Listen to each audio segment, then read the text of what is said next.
Assalamu alaikum, арбаңыздар, урматтуу көрөрмандар. Биздин Саяк Санжыра YouTube каналы кайрадан эфирде. Биз бүгүн ушул саяктын чекир саяктан чыккан, чекир саяктан куртка түгөл, курткадан Кудайберди ак кабагыман, Кудайбердиден кулчугаш, чоро, экинчи энебизден Терекбай деп айтабыз да. Ушул кулчугаштын кара болот, шаа болот, жолуке, койке деген балдар бар. Бул кулчугач атабыздын, кулчугач би, кулчугач баатыр деп айтылат. Кулчугач баатыр атабыздын биринчи зайыбы же болбосо байбичеси. Бугунун желден урусунан чыккан Күрүшбек Манаптын кызы Сейнеп энебизден төрөлгөн. Кара болот, шаа болот, жолуке, койке жөнүндө сөз болмокчу. Ошондой эле ошол шаа болот уруунан чыккан Чомой баатыр жөнүндө бир жакшыраак бир ушул темага токтолсокпу деп атабыз да. Көп санжыралар иликтелип, биз кезинде ушул Тайлак баатыр жөнүндө бул кыргыздын улуттук баатыры уруу аралык согуштарга катышкан эмес. Жана бизде бул Тайлак баатыр деп айтсак, кытайлык кыргыздар бул баатырыбызды Эр Тайлак деп айтат.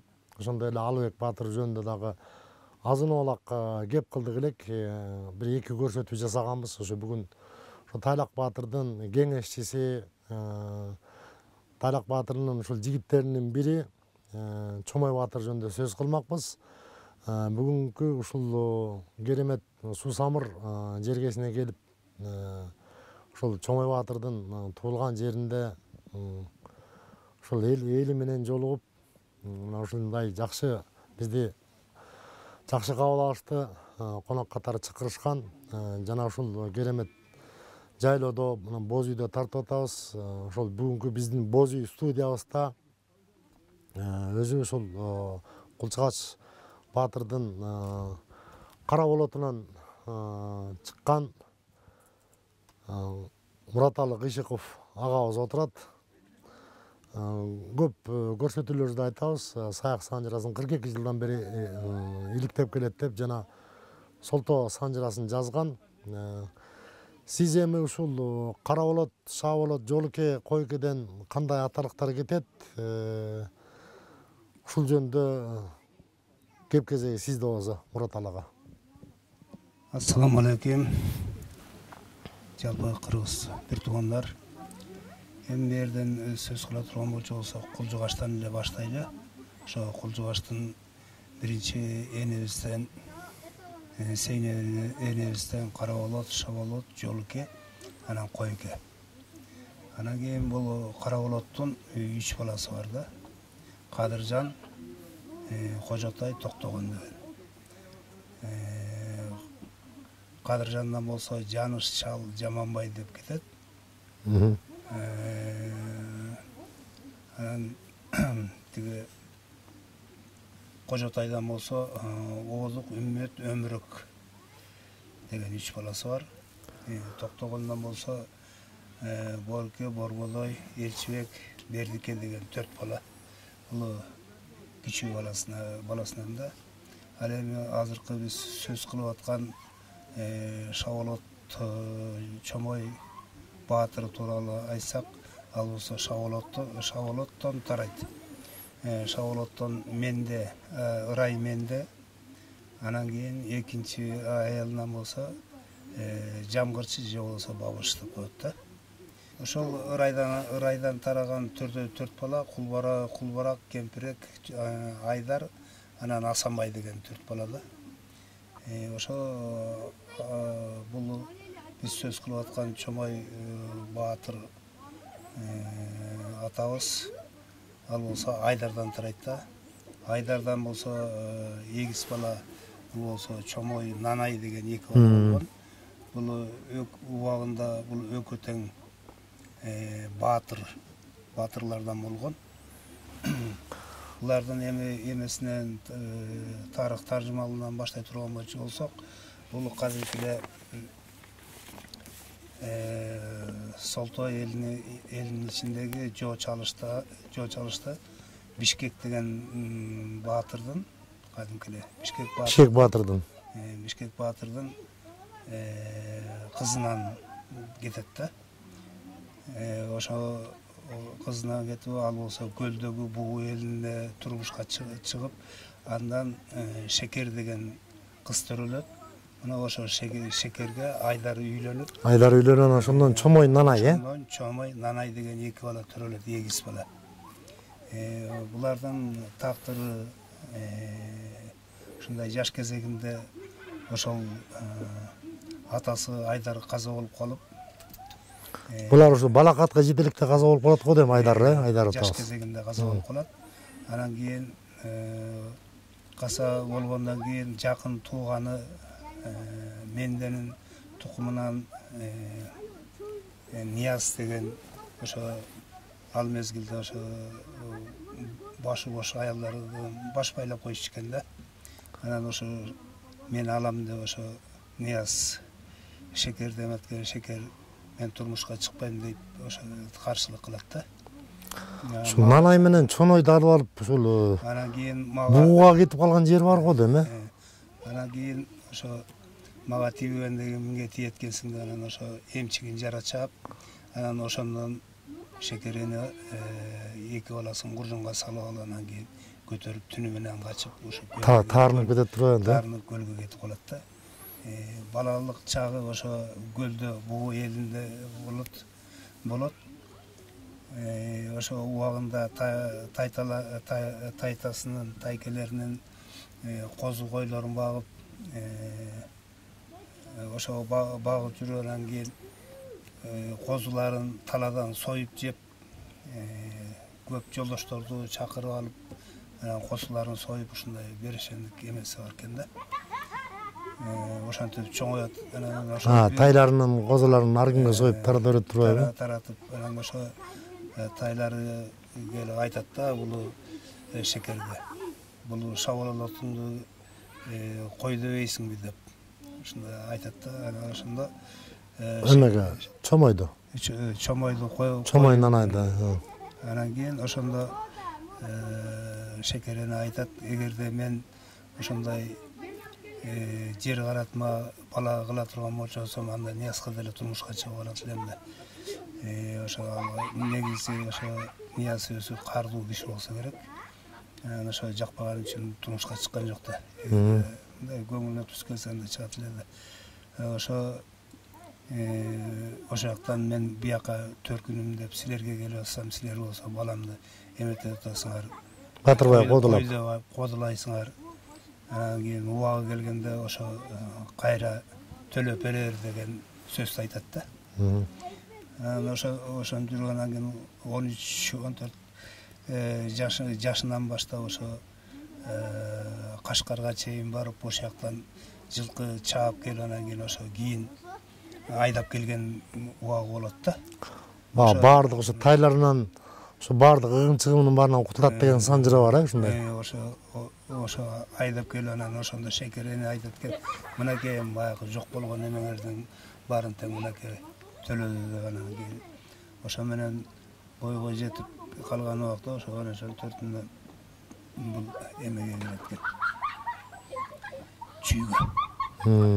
Канай бийдин тушунда болуп ошо Канай бийге келет экен да.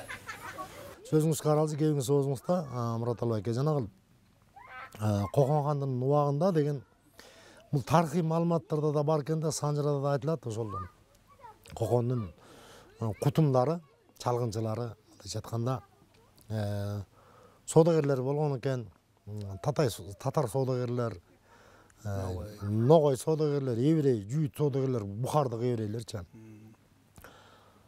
Солтойлу менен Сарбагышты чабыштырышат экен да, буларчы ортодо кутум кылышыпчы.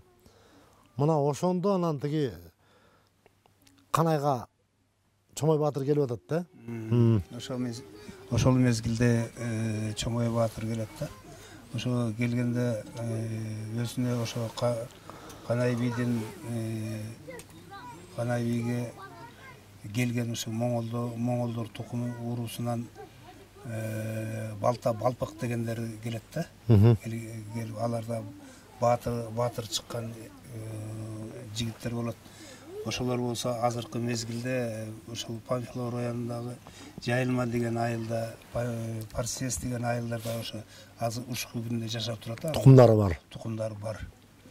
Анан кийин ошолор менен бирге, анан кийин булар болсо ошо көп жортуларга чыгып, мал айдап келип, анын баягы жоокерчилик замандарда ушундай жүргөн болот да.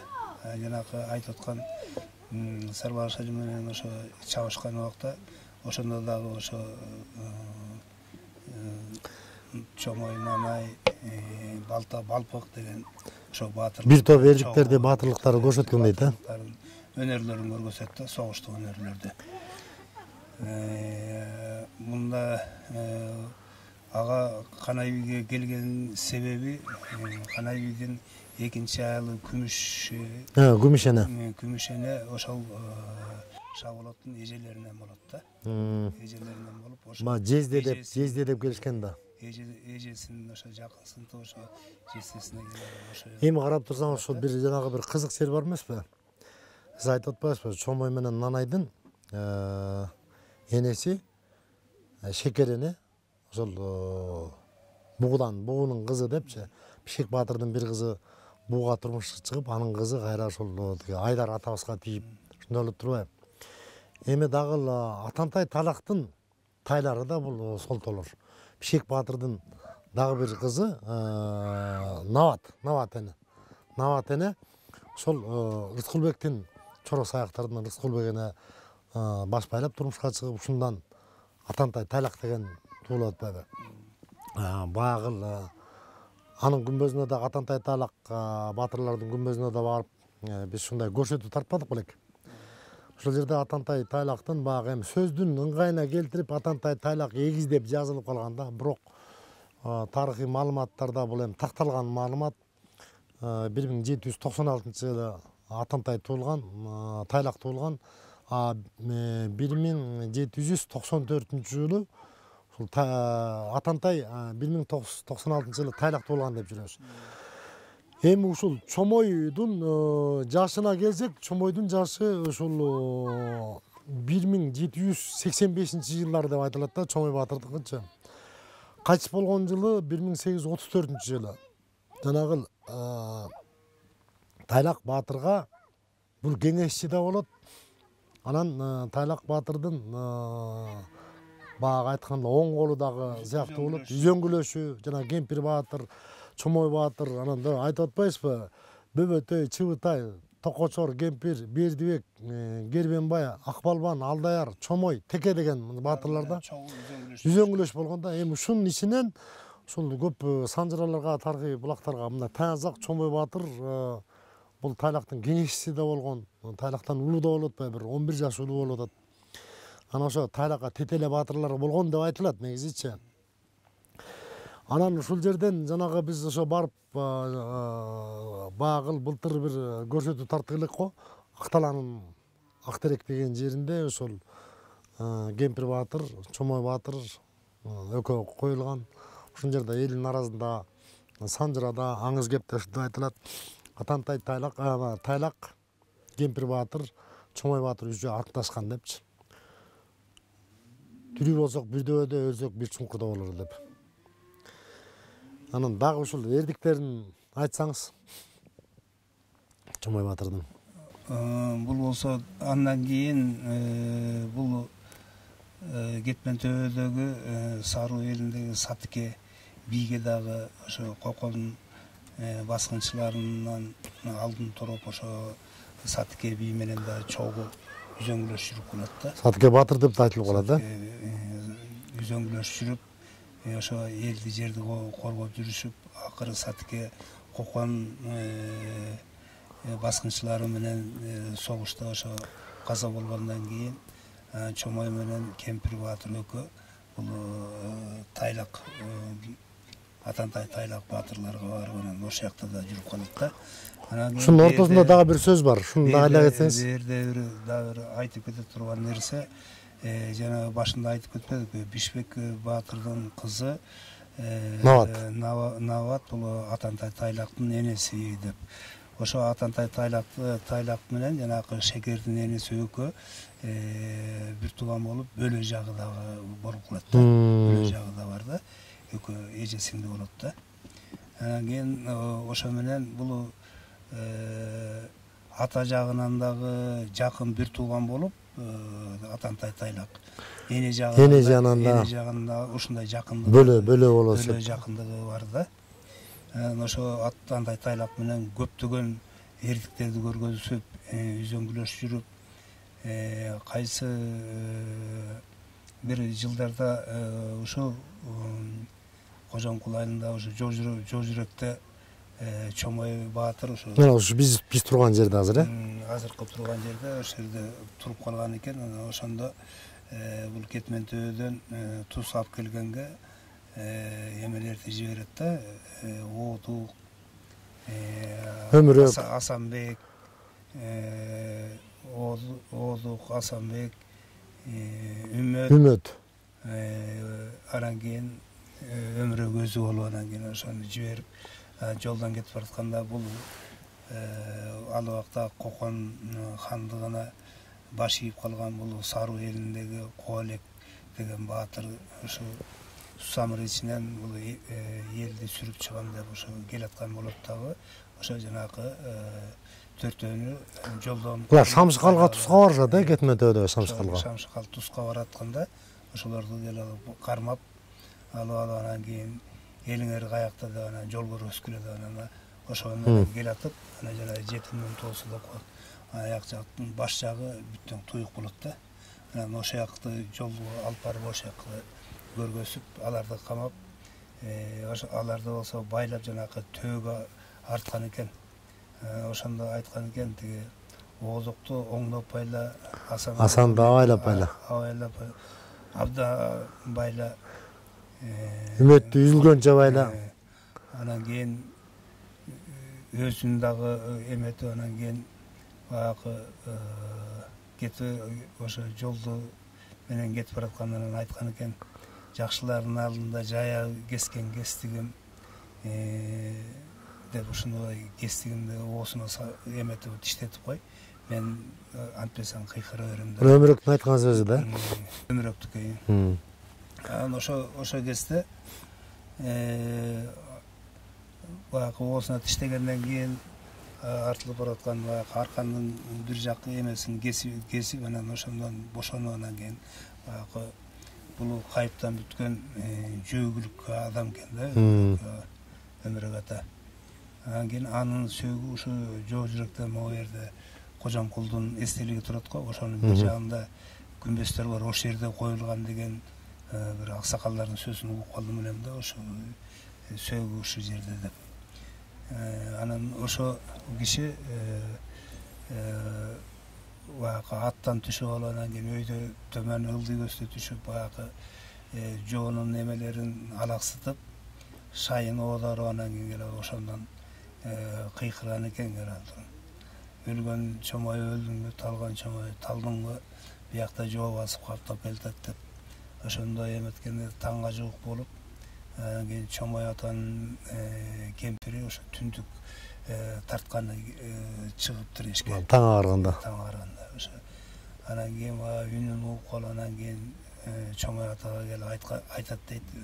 Ушундай тиги жинде уулдун эмеси үнү чыгып атат деп. Анан кийин Чомой ата айтат дейт.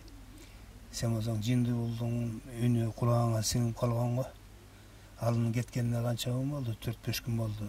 Алар болсо кетмен төбөдө туз калганы кетпеди беле деп.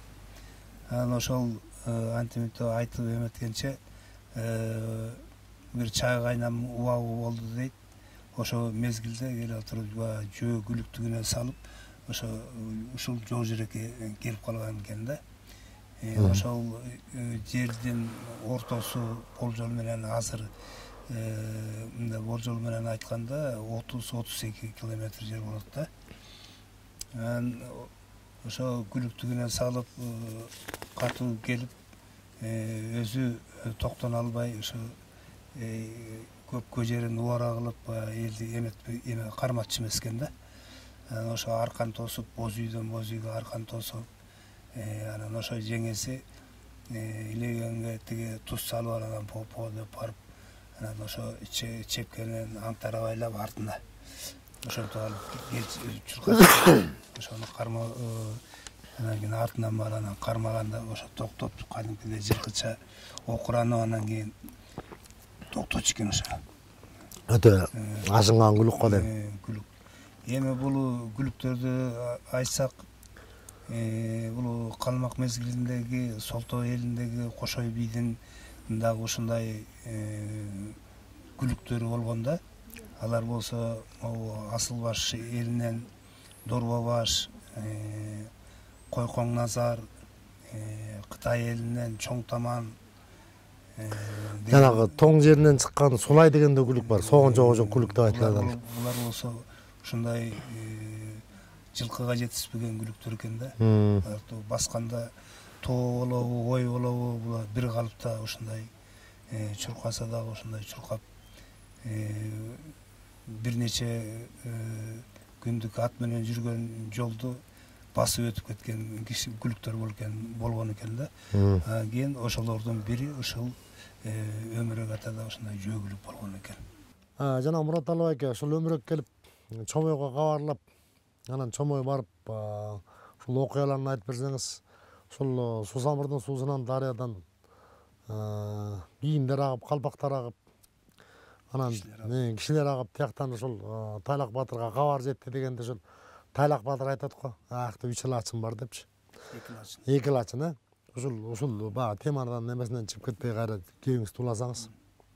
Өмүрөк келди, Чомойго кабар берди. Кабар берип анан кийин элди чогултуп алып ошо барып ошо эмени Кобалек баатырды баш кылып ошо чапкан экен да. Бул кай жерде болгон, Сусамырдын кай жеринде? Арымсанын эмесинде Айгыр жалда. Болгон дейт, ошо сууга такап эметип анан кийин көптөгөн адамдарды ошо сууга салып, көбү агып, ошо көкөмөрөң менен кетип, аягы сөөктөрдү эмеден чыгып калыптыр. Ошондо Нарын дарыяга жетет да. Ошол мезгилде тиги кишилер келип анан кийин Тайлак баатырга айткан экен да, ушундай көптөгөн сөөктөр чыкты суудан. Ушундай бир өйдө жакта бир деме бале болгонго дегенде, ошондо Тайлак баатыр айтат экен да. Ошо жогортодо 2 лачын бар эле. Ошол 2 лачын болсо бул тепкен каргалар турбайбы? 2 лач тепкен каргалар, Ошону барып билип келгиле деп анан жибергенде, ошондой жанакындай окуянын болуп өткөнүн билишет да, угат да. Анан ошону айтып барат тияка Тайлак баатырга. Эми андан башка Тайлак баатыр менен жүргөн мезгилде бул Кокон хандыгындан бул жалаң эле зекет, салык ушуларды алганда акыркы эмелерде ошо кыздарды, сулуу кыздарды ордого жиберип, өңдү түстүү балдарды дагы ошо ордого алып кеткен убактар. Аябай эзүү, катуу эзүү болгон да негизи. Эзүү болгон экен. Анан ошондо Тайлак баатыр ошо жанакы айтылган баатырлардын жолдоштору, чоролору десек болот. Ошолор менен келип анан кийин ошо Кайыңдыдан жанагы Бөбөтөй, Чыбытай, Токочор, Кемпир, Бердибек, Кербенбай, Акбалта, Алдаяр, Чомой, Теке деген ушул баатырларды эшитип жүргөн да, чоң баатырлар. Ошолордун баардыгын келип анан кийин ошо нечендеген ошондой өзүбүздүн эжелерибизди, кыргыздын кыздарын ошо аман эсен башын куткарып аласыз. Азапка чыгарган эме баатырлардан болот да булар. Урматтуу туугандар, бул тарыхый булактарда Кытай Син империясынын 300 жыл бийлеген Доогандын тушунда, мунун чын аты баягы Дооган кайман аты болгон, чын аты Мяннин деп тарыхый булактарда келет. 1821-жылдан 1850-жылга жерин башкарган депчи. Мына ушунда кыргыздын бирден бир баатыры, улуттук баатыры жанагы Тайлак Атантай тайлакка барып кошулган Чомой баатыр да болот да, Кемпир баатыр экөө. Ушулар Канай би өлгөндөн кийин, Солтондун Канай би өлгөндөн кийин кошулуп атышпайбы? Мына ушундай бир санжыра бар. Качкеге барып, анан Качкеге барып ушул Тайлак баатырга кошулабыз дегенде Качке бир шерт коет дейт. Бир кезде чылбырдын чылбыр уштаткан дейт, бир кезде аттын жалынан жулуп алып уштаткан, ошол жерде бир 100 болгондо санаса 100 жылкы чаап келесиң деп, ушул алысыраак жерден казактардан барып чаап келип, анан сен эр экенсиң, шертиңе турдуң деп, ошол Чомой баатырга Качке ошо карып калган кези дейт. Качке баатыр дагы ушул кат жиберген имиш дегенде бир санжыра бар да. Кемпир баатыр экөө ушу барат, ошонтон кошулуп калат экен, Тайлакка, Тайлак баатырга. Бу жерде аксакалдардын укканында бу жерде айтылат да,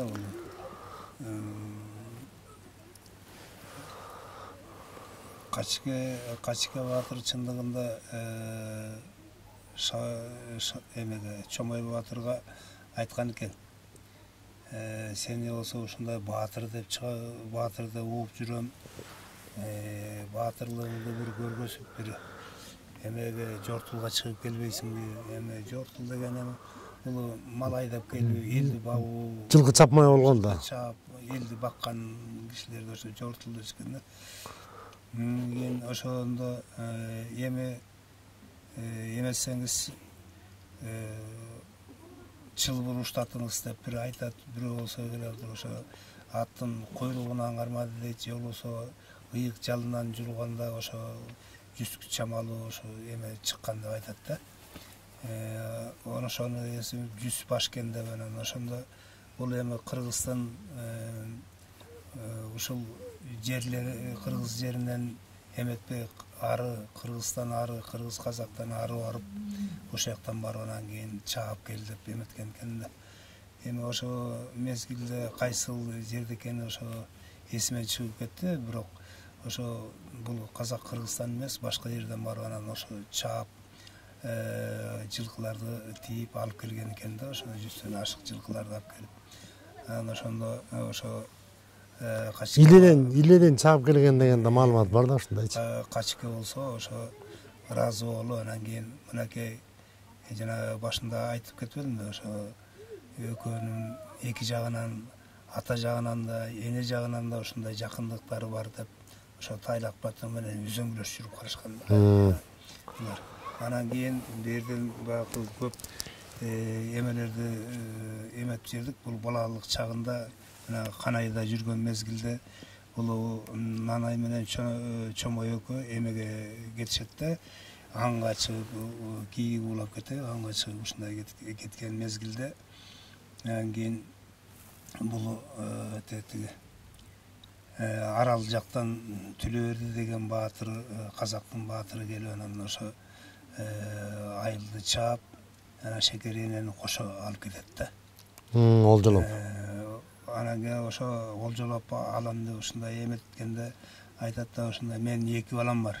Ошол 2 баламды сен жеңсең, анда келип отур, мен сага баш ийейин. Же болбосо мен сага эметпейм дейт да. Ар кайсы жерден буюн тайым таштап кетмей жерлер бар, ошо шекеренен. Ошондо болбой анан ошо байлап өлүп алып, анан кийин алып кетип баратканда ар кайсы жерде булар болсо Масын калтырып коюп, эме олжолу кетип бараткан эмелер, арак шарап ичишип, көп көңүл бурбайт да. Ошо менен кетип баратканда ошо шекерене белдемчисин тыштап, маасысын тыштап, ушундай белгилерди коюп кете берген. Ар кайсы жерге. Анан ошо мезгилде Чомой менен Нанайга да кабар жетти, анан ошо артынан кошо сая түшкөн экен да. Ошо сая түшүп барып, анан ошо Түлөберди, ошо казак Түлөбердине сайып чыгып, анан энесин дагы көптөгөн ошо туткундарды бошотуп, колго түшкөндөрдүн баардыгын бошотуп, аман-эсен алып келген экен да. Дагы айтып отурсак, бул Чомой жөнүндө дагы бул элдик баатыр да. Эл үчүн ушундай көп көптөгөн эрдиктерди көргөзүп, бул көпчүлүгү бул Кокон хандыгына Атан Тайлак менен жүргөндө, Сатике би менен жүргөн мезгилде, андан кийинки бул Сусамыр ичине жанагы кол салып, Кокон хандыгынын сарбаздары кол салганда, ошондо көптөгөн эрдиктерди көргөзүп, элин багып жүргөн киши да бул эме. Анан кийин ошо кыш мезгилинде бул кичи Сусамыр Кызыл Ойдо кышында каршы курулуп келет. Анан ошо чардын суусу дейт, же көбүктүн суусу, чардын суусунда ошо кышында кууп келет, атты сыйгаланып жыгылып, анан ошо сууга көкөмөрдөн сууга чыкты. Жок, чардын суусу. Чардын суусу, Чардын суусу же болбосо бул эме көбүктүн суусу. Экөөнүн бирөөнүн ошондон өтүп баратканда аттан тайгаланып жыгылып, анан кийин ушул сууга көпкө жатып калып, анан кийин ошо кагын оорусуна туш болуп, анан кийин ошондон каза болгон дейт да. Өпкөсүнөн каза болгондо. Ошондон каза болуп, анан ошо кыш мезгили болгон үчүн анан кийин аманат койгон экен да. Аманат коюп баягы эмеге Тайлак баатыр өзү келет деген ошондочу. Жууп тазалап, анан кийин бул териге чаптап, анан кийин Төн терисине чаптап, аманат коюп коюшту экен. Анан ошо Тайлак баатыр өзү келип, биз болсо ушундай шерттештик элек. Тирүү болсок бирдеңде, өлү болсок бир чуңкурда бололу деп. Мен болсом бул эмени алып кетем деп, анан алып кетип, ошо жанагы Акталадагы Актеректин оозу, жанагы Соңкөлдөн молдонун белинен ылдый түшө калгандагы ошо эмеге бул Кемпир баатырды дагы Чомой баатыр экөөнү тең ошол жерде сөөгө коюлган да. Биз былтыр барып ушул нарын суусунун жээгинде ошо куртка менен бириккен жерде ошо куртка тасын чеби турбайбы? Муну жанагы Тайлак ошол өзүнүн жигиттери менен, жогоруда айтылган жигиттери менен келип талкалап атпайбы? Жана сиз жогоруда туура айттыңыз, ошол кыргыз элине Кокон хандыгы көп салык салып, малдан, жандан, сулуу кыздардан, анан ошон үчүн бул Тайлак өз колу менен кирип Кокон хан ошо тыптыйпыл кырып кырган да негизичи, чепти талкалаган. Анан ушул Кемпир баатыр, Тайлак баатыр, Чомой баатыр деп айтабыз. Негизи ушул Чомой баатыр, Кемпир баатыр Чомойдон дагы мындай жашына карасак кичине Чомойдон улуураак көрүнөт да Кемпир баатырчы. Анан Кемпир баатырдын өлгөнү жөнүндө бир мындай эл оозунда дагы бир башкачараак вариант айтылат. Бир вариантында Кемпир баатырдын белинен азия тийип, ошо келет Актеректен өлүп ошол жерге коюлду деген. Бир вариантта болсо Кемпир баатыр ошол Кытайда, Кашкарда Жунус деген кожонун үйүндө кайтыш болуп, Жунус кожонун үйүндө кайтыш болуп, анан ошол жактан Чомой барып сөөгүн сылып, буркурап боздоп уйлап, анан ошол Актерекке коюлду деген. Себеп дегенде ушул азыркы күнгө чейин былтырда тактап атып элек, эмне үчүн үчөө тең эле баягы шерттешсе баатырлар өлсөк бир дөбөдө, өлсөк бир чуңкурда, тирүү болсок бир дөбөдө бололу деп. Тайлак баатыр Кемпир баатырды дагы көмүп атат. Тайлак баатыр өз колу менен ошол Чомой баатырды да көмүп атат. Тайлак баатыр кайтыш болуп калганда аркы Акталанын үстүндө Акчиде аманат коюлуп, анан Атантай баатыр кайра алып келип, анан күмбөз кургуча өзү да өлүп атпайбы? Мына ушул себептен го дейм да. Анан ошо Кемпир баатырдын ошол Кашкардан Чомой баатыр алып келди дейт. Кемпир баатырдын сөөгүн этин шылып, жанагынтип алып келип ошол жерге коюп буркурап боздоп, мына ушундай санжыр айтылып жүрөт. Тайлак баатыр өзү, Чомой баатыр Кемпир баатырга күмбөз салышты деген. Сиз да ушундай болуп жүрөсүзбү? Ушундай эме бар да.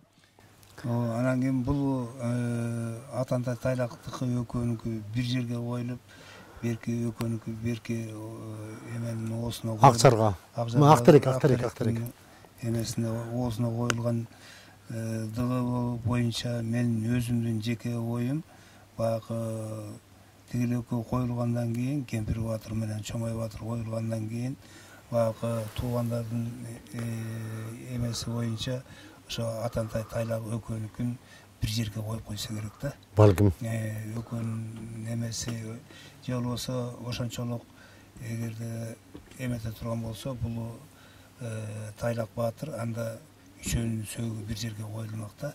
Эми бул жөнүндө дагы тактасак болот да, тактасак болот. Айдеги туугандар менен дагы билген кишилер менен сүйлөшүп ошолорду билсек болот. Дагы тактоо керек да. Жанагы бир маалыматтарда ушундай жана кытайлык генерал Бянту деген келип атпайбы, Бянту деген. Ушунун колун чапкан депчи. Бул негизи ошол эми бул мындай болуп атат да, биз азыр Чомой Батырды айтканда Тайлак Батыр, Кемпир Батырдын эрдиктеринен бөлө албай атабыз, себептен да балар баары бирдей жасашкан да. Ошондуктан биз ошол генерал Бянтуну эскербей кетпесек койбойт. Бул мындай болот да, туурабы? Жанагыл Кытай ханынын баласы тиги ит куш салып, салбуруң болуп келип, кубалап ишип, анан 500 аскер деп айтылат, бир маалыматта 1000 аскер деп айтылат. Чатыркөлдөгө келгенде ошондо жана кундуз эмелерди келип кармап эметип атканда ошондо эмне аңуулап чек араны бузду дал. Жүрөсүңөр деп анан ошондон баягы кытайларды кырып коюп анан ошондон бирөөсүн түрүп жиберип баягы биздин биякта бир жөн эле кишилер жашаган жок, мындай жоокерлер жашайт дегендей кылып түрүп жиберип, дайнын билгисип, баланчалерди жок болду дегендей. Ошондой тияка кабар жеткенден кийин жана келип анан кийин бул Тайлак Батырдын айылын Тайлак жокто келип чаап атпайбы? Ошо жанагы жогоруда айтылган Бянту деген генерал. Чаап. Анан кийин бул жалаң эле бул эме менен Кытайлар менен эмес, бул жанагы айтып аткан эмеге дагы Кокон хандыгына да сес көрсөтүп турганда. Сес көргөзүп анан кийин колго түшүп, ошо Кокон хандыгына дагы эметип калат да. Анан кийин баягы элден коркуп анан кайра кийин Тайлак Батырды бошотуп атпайбы? Бул Мадали хандын тушунда Мадали хан ошол Болжолду башкарган жылы жанагы Кокон хандыгынча бул 1832-ге чейин ушул 20-жылдан баштап 11 жыл башкарганда Мадали хан Болжолду. Анан бул жанагы Кытай чабышында дагы жанагындай болуп атпайбы? Ушундай маалымат айтылат да, Кемпир Батыр менен Чомой колдун астына кетишти деп тар Капчыгайда. Барып Капчыгайдын оозун бүтөштү. Тайлак Батыр барып Капчыгайдын бер жак оозун бүтөтүп, анан таш ыргытып, жаа менен атып, найза ыргытып анан жанагы Кытайдын колун барын кырып анан жанагы бирөөнү калтырып коюшту деп атпайбы? Мына ушундай эл бар экенин айтып берле деп. Мадали хандын ошол Атантай Тайлакты экөөнү тең эле байлап кеткен дейт. Ушул жерде жанагы Арап Батырды жиберип атпайбы 500 кол менен? Жок, биринчи Эдигени жиберет. Эдигени бул Сусамырда талкалап атпайбы? Жанагы Эдигенин жаткан жери, Эреалынын аткан жери, Эдигенин жаткан жерде. Бул Качке Батырдын баласы Эреалы ушу кулак түпкө атты деген аңыз бар. Ошондо Тайлак Батыр барып Эдигенин башын чаап кетти деп атпайбы? Бул ошол жерде да Чомой Батырдын эрдиктери көп эскерилет. Жанагы Кытай колун талкоолоодо көп эскерилет. Ушундай эрдикти кошот экен деп анан жанагы Арап Батыр келип дагы 500 кол менен кырылып атпайбы?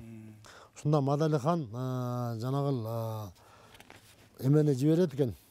Экинчи эмеге силерге колсо эметпейбиз деп ант ичип анан кийин ошо жака кетет да. Кетип анан ошол жактан кийин кайра ал сөзүнө турбай анан кийин эме кайра келип атпайбы? Ошо кайра сөзүнө турбай жанагы атын уктан Таштанбек, ошол Ордонун кушубеги Таштанбек дейб, ушундан баштатып 7000 кол деп айтылат маалыматта. 7000 кол менен келип Атантай Тайлакты туткундап кетти, бирок Мадалихан коркту дейт. Бул Кытай империясы жактан ошо Тайлак баатыр ошо чепти тосуп турган үчүн анын үстүнө элдин наразычылыгынан коркуп экөөнү кара бошотуп үйдү деген дагы маалымат тарыхый бар. Санжарада да ушундай айтылып жүрөт негизи. Биздин билишибизче. Жанагы Кашкарлык кожолор, Жахангир, андан соң Жунус, Жусуп ушул кадимкидей эле жанагы Тайлакка таянган дейт да. Тайлактын таянган жигиттери бул кеңешчи деп ошол Кемпир баатыр менен Чомой баатыр деле айтылат. Андан башка жана Бөбөтөй, Чыбытай, Токочор, Бердибек, Кербенбай деп айтып атпайсызбы? Оңбогондой баатыр болгон. Оңбогондой ушундай машыгууларды жүргүзгөн дейт өздөрүнчө. Ишенимдүү жигиттери болгондо эң ишенимдүү жигиттери. Ошон үчүн бул сан миңдеген Кытайларды келип отуруп киргизбей чектен аман чекти тосуп ушундай коргоп турган. Биягы болсо ошо Коконду киргизбей. Кокон хандыгы күч алып ошо эметип турган ошолордун баарын тосуп, элди жерди сактап, ошо мына биздин урпактарга ошо жердин баарын сактап берилип атпайбы аманатын. Мындай карасаңыз, Мураталы эке, мен ушул ойлойм да. Чомой баатыр жөнүндө мындай эл оозунда айтылат. Бирок баягы биздин өлкөнүн мастабында эмес да, көптөр билбейт. Анан ушинтип өзүмчө ой жүгүртөм да, ошол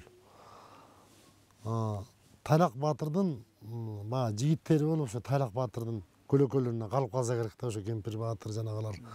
Бирок баягы Тайлак баатырдай даңктуу айтылбайт да. Тайлак баатырдын деле карасаңыз, ошол Кытай тарыхый булактарында Тайлак баатыр деле аз эле эскерилет да. Ошол 1832-жылдары, 30-жылдары деле эскерилет.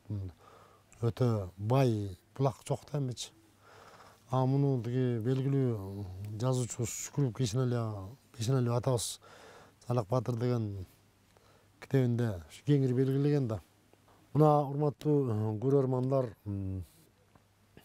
азын болса да мындай көбүрөөк айталык дедик элек. Негизи Чомой баатырды бул ачыкталып тарыхый булактарда да көп эмелер жок. Муну баягы Асанбек Ыстамов иманы жолдош болсун, ошол киши дагы Кемпир Чомой баатыр жөнүндө жазып кетти эле. Дагы Кузнецов деген ошол бир монографиясында эскерилип кетиптир деп эле Чомой баатыр жөнүндө айтылат.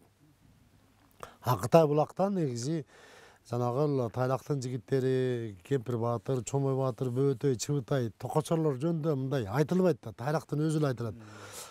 Атүгүл Тайлактын ушундай Атантай Тайлак эле деп айтылат экен да. Ошондо да Атантайды бир эле жерде эскерип, ошо Тайлак эле деп айтылат экен да. Анан ошол жанагы эмеде жоону сайса ким сайса аты калды Манаска дегендей баягы бүт баардык эмелер ошо эми жакшы баатырлардын аркасында ушинтип жетишкен да негизичи. Жигиттердин аркасында ошо Тайлактын дагы эмеси золобосу көтөрүлгөн да. Бирок ошо Тайлактын Тайлак болушу өзү да ченемсиз баатыр болгон да. Анан ушул Кемпир баатыр, Чомой баатырдын аттары айтылат. Ошол эле жана айтып кеткен Бөбөтөй, Чыбытай, Токочор, Бердибек, Кербенбай, Акбалбан, Алдаяр, анан Теке деген дагы ушул баатырлар айтылат да. Эми баягы билген маалымат ушундай болуп калды. Биздин дагы ушул форматыбыз көп эле сөздөрдү айтсак болот эле.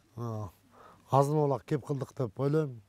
Сиздер ушинтип Чомой баатырдын туулган жери ушу Суу Сабыр өрөөнүн жоо жүрөк жайлоосуна чыгырып бизди ушундай тосуп алып, коноктоп, тууган тушкандардын баарын чогултуп, башын кошуп, бириктирип атып, ушундай кылган, уюштурган иш чараңызга чоң рахмат, ыраазыбыз.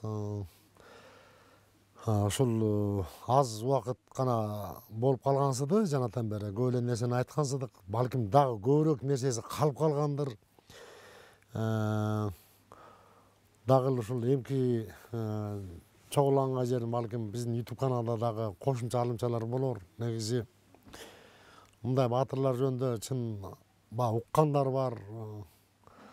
Атасынан, чоң атасынан санжыра эме бул ооздон оозго өтүп жүргөн нерсе да биздики кыргыздыкычы. Чоң рахмат. Ушул келип аздан окпаса да кеп кылдык. Урматтуу көрөрмандар. Ошол эмдиги көрсөтүүлөргө жерин сак саламатта болуңуздар. Аманчылыкта көрүшөлүк.